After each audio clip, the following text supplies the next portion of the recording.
What's on, ladies and gentlemen? My name's Ross, I like games, and today we've got another couple of anomalies that we need to be talking about. These have been leaked through Target selling the cards, shall we say, a fair bit early.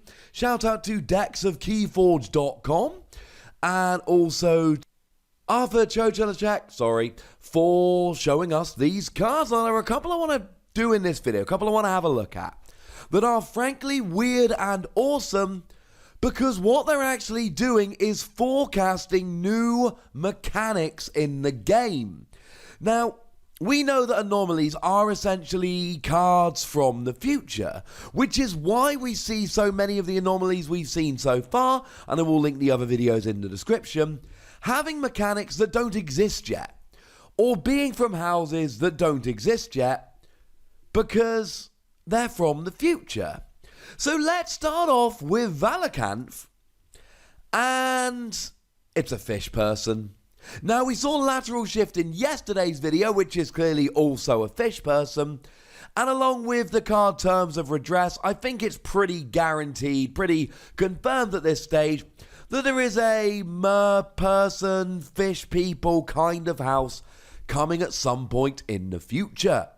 But what is more exciting is the skill. Now, to start off, it's a 6 power 0 armor creature, and 6 power is pretty gosh darn good, higher than average. But it reads, while the tide is low, Valoocanth cannot be used. And then it quickly says, by default, the tide is neither high or low. Although, as a quick English side note, there should be neither high nor low. Either or, neither nor. But the point here is that this is telling us about a tide mechanic which does not exist in the game.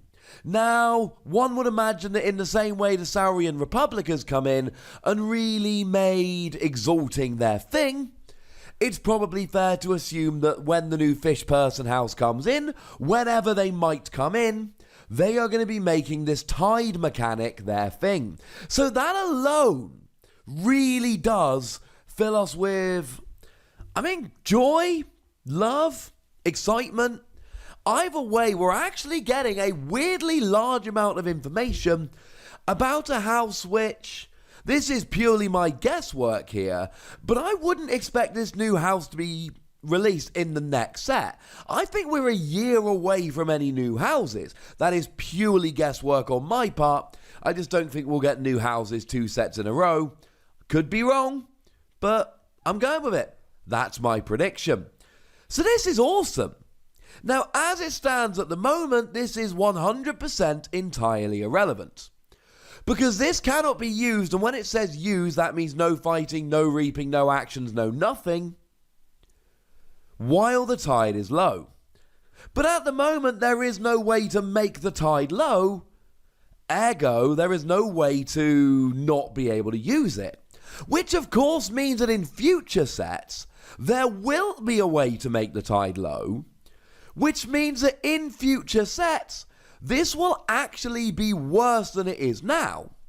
When we're playing in Worlds Collide only, there is no way to make it so you can't use this, there's no way to make the tide low.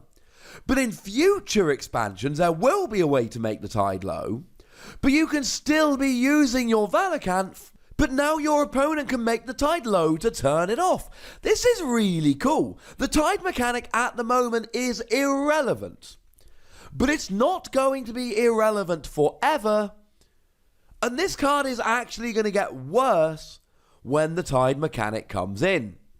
We assume the tide mechanic might bring something with it to make it even better. I don't know. As a side note, yes, this is a Saurian Republic card, but remember the anomalies can pop up in any house. Valoocanth could be in any of the houses. Cool. But what does it do when it fights or reaps? You exhaust an enemy creature and each of its neighbors. This is phenomenal. When it comes to exhausting, the card we probably see most often is Persistence Hunting. Now, Persistence Hunting allows you to choose a house and exhaust each enemy creature of the chosen house, but it is one house. Now, the good news is it is only enemy creatures, but the bad news is that it's only one house. Whereas here, if you catch 3 together, then you can actually exhaust 3 creatures from 3 different houses and really go after the best creatures, which now means your opponent is going to have to think about their battle line and whether they can put these really good creatures together, knowing that Valoocanth can come along and exhaust them all. But then, maybe they want to use stuff like Lion Beltram. I know it's from Sanctum, but it's still a nice example. Sanctum is not going to be in Worlds Collide. And Lion Beltram gives +2 power to each neighbour. But now, you've got that and each of the neighbours with a boosted power could all be exhausted by Valoocanth. That's why it's so cool.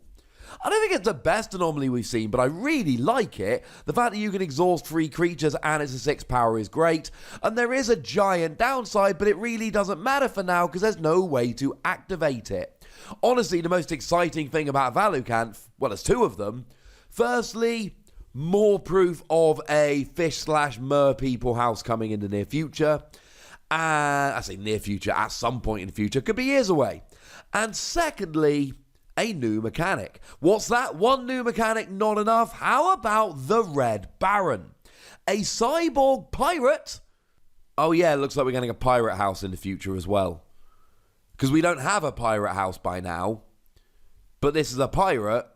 So presumably at some point in the future, we will have pirates. Does not mean we're getting a pirate house, incidentally. There's no guarantee, but this could be hinting at a pirate house. Certainly there is pirate iconography on the Red Baron that we just don't see elsewhere.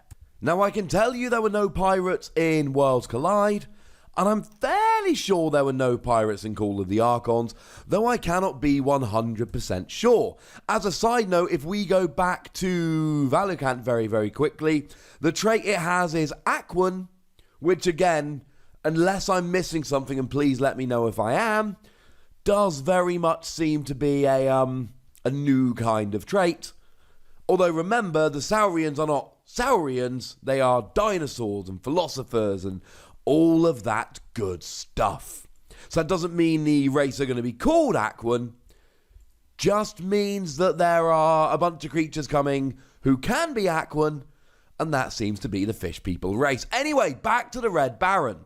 4 power, 1 armor, fine. While your red key is forged, the Red Baron gains Reap, Steal 1 Amber. While your opponent's red key is forged, the Red Baron gains Elusive. Hang on a second. This is the very first time we've ever seen any relevance as to the order in which we forge our keys. Now, as a side note, the keys are red, yellow, and blue. And if you've gone and got yourself fancy custom keys that are not in those 3 colours, there is a very good chance that in the not too distant future, they will not be tournament legal because the colour of keys becomes very important. So do bear that in mind. Now, we do actually know the order of the keys. If we look at the key imps from back in Age of Ascension, the bronze key imp is red, the silver key imp is blue, and the gold key imp is yellow. So we know that that is the order in which we need to forge the keys. That is not terribly new. We all kind of spotted that when Age of Ascension comes out. But as far as I'm aware, and I've checked with a few people, there is no rule as to the order in which you must forge your keys at the moment. Now, I think the most likely scenario here is that we start mandating you must forge them in order. And again, because of the key imps, I see no reason why the order wouldn't be red, then blue, then yellow. However, there is the potential here that you can forge any key you like. So you forge your red key first, such that you activate the Red Baron, but then you might activate something on your opponent's side of the board again. Remember that these anomalies are so interesting because they revolve around mechanics which don't exist in the game outside of the anomalies. So just because you get a bonus when you forge your red key doesn't mean there won't be cards in the future that will make you not want to forge your red key. We don't know. People are assuming that there's going to be an order in which you need to forge keys. And For the record, I believe that is the most likely scenario. But can we really say there is no chance that it's going to be a case of you can forge in whichever order you like, but there are cards that are going to revolve around which one you've got forged? That's what is so exciting to me about all of this. So what we've got here is two anomalies, both of which bring new mechanics into the game, Tide and the order in which your keys are forged, and both of which very much seem to be from houses that haven't actually been revealed yet. That's kind of awesome, is it not? These anomalies, for me, are the most exciting part of Worlds Collide. And honestly, I kind of want to go and keep buying decks until I get anomalies. It will make me very happy. For now, ladies and gentlemen, I just want to know what you think about these two cards. So let me know in the comment section. Go nuts! Be nice. And then make sure you like this video, subscribe to this channel, and follow me on Twitter at the Wossy, where we talk Keyforge and any other games that take our fancy. And do consider checking out patreon.com/PTCG where you can support the channel, get some bonus podcasts, etc. But by far the most important thing, as always, look after yourselves till next time. Thank you very much for watching. My name's Ross, and you've been watching Wossy Plays.